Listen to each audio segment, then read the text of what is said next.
বন্যার্তদের সহায়তায় রাজধানীর গুলশানে শাহাবুদ্দিন পার্কে আয়োজন করা হয়েছে আর্ট ফর চ্যারিটি। বেলা 11টা থেকে শুরু হয়েছে শিল্পীদের এই আয়োজন। এতে অংশ নিয়েছেন 19 জন চিত্রশিল্পী। তাদের মধ্যে রয়েছে কনক চাপা চাকমা, আইভি জামান, সৌরভ চৌধুরী সহ নবীন প্রবীণ শিল্পীরা। অনুষ্ঠানটি আয়োজন করেছে ঢাকা স্টোরি টেলার্স নামের একটি সংগঠন। তারা জানায়, শিল্পীদের আঁকা ছবি বিক্রি করে অর্থ সংগ্রহ করা হবে, পরে তা প্রধান উপদেষ্টার ত্রাণ তহবিলে জমা দেওয়া হবে। সবার জন্য উন্মুক্ত এই আয়োজন চলবে সন্ধ্যা 6টা পর্যন্ত।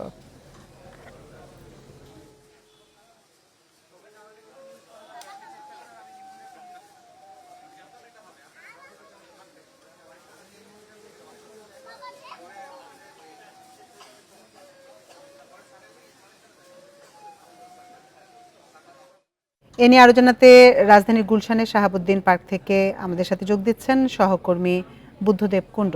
বুদ্ধদেব, এই আয়োজনটির উদ্যোগ কারা নিয়েছেন এবং আয়োজনটি কতক্ষণ চলবে আজকে?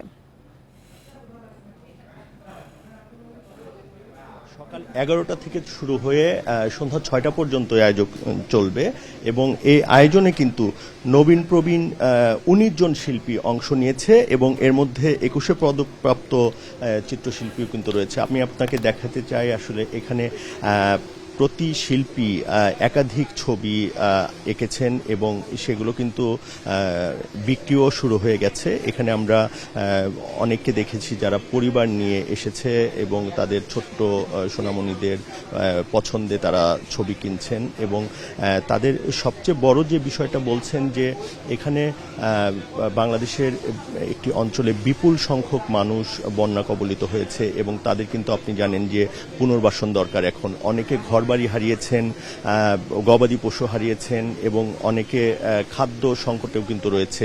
তাদের পাশে দাঁড়ানোর এটা একটা অনেক বড় সুযোগ বলছেন এখানে যারা ছবি কিনতে আসছেন।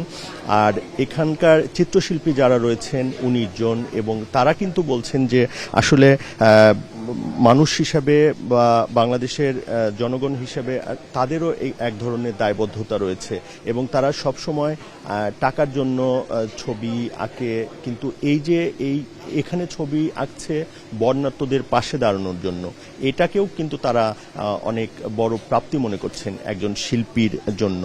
এখানে দেখাতে চাচ্ছি যে এই শিল্পীরা কিন্তু এখনো তাদের শিল্পকর্ম চালিয়ে যাচ্ছেন এবং 6টা পর্যন্ত এখানে যারা আসবেন তারা যে ছবিগুলো কিনবেন সেই ছবিগুলো কিন্তু প্রধান উপদেষ্টার যে ত্রাণ তহবিল গঠন করা হয়েছে সেখানে কিন্তু জমা হবে এবং আয়োজকরাই এই কথাটা বলছেন যে তারা সবসময়ই এরকম মানুষের জন্য কিছু করার দায়বদ্ধতা অনুভব করেন এবং সেটারই অংশ কিন্তু তাদের এই আয়োজন, এই চ্যারিটি ফর ক্যাম্প বা আর্ট ক্যাম্প যেটাই বলি না কেন, এখানে এই ধরনের আয়োজন তারা আরও করবেন বলেও আমাদের জানিয়েছেন।